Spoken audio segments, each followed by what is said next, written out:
वाराणसीमध्ये मनकर्णिका घाट आहे, ज्याचा जीर्णोद्धार खुद्द राजमाता अहिल्यादेवी होळकरांनी केला. तो घाट आज जेसीबीनं पूर्णपणे तोडण्यात आला आहे. अहिल्यादेवींची मूर्ती पायदळी तुडवत आहे. 4-6 दिवसापासून तेच ते व्हिडिओ सारखे सारखे समोर येत आहे. मला म्हणायचं आहे की बुवा हेच आहे का हिंदुत्व आणि राजकारण? सगळं आपल्या मर्जीप्रमाणे चाललंय. आपण ज्यांना जातीचे म्हणून निवडून दिलं ते सगळे चाटण्यात धन्य आहे. च्या काळामध्ये ना आपला धर्म सुरक्षित आहे, ना देव, ना मंदिर, ना हा देश.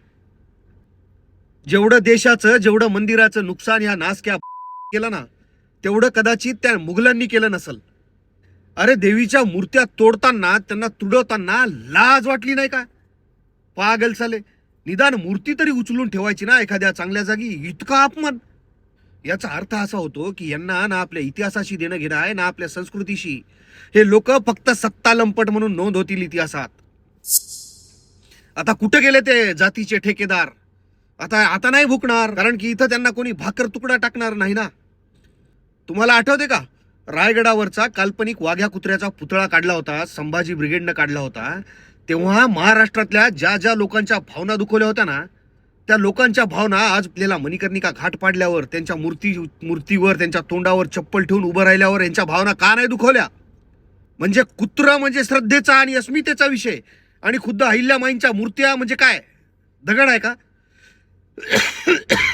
अरे आज इतिहास तोडला जात आहे आणि हे सगळे गांडीत शेपूट घालून बसलेले आहे. अरे तू तुमच्या जिंदगीवर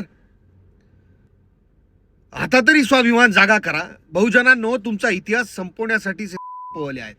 आज खऱ्या अर्थानं मराठा साम्राज्याचे शिलेदार पुण्यश्लोक राजमाता अहिल्यादेवी होळकर यांनी काशी इथं मराठ्यांच्या पराक्रमाची, मराठ्यांच्या धार्मिक क्षेत्रातील जी आपण ऐतिहासिक कामगिरी केली होती ना, जिथं मोगलांनाही पोहोचणं शक्य झालं नाही, ते काम आज स्वतःला हिंदुत्ववादी म्हणणाऱ्या भारतीय पक्षाने करत आहे.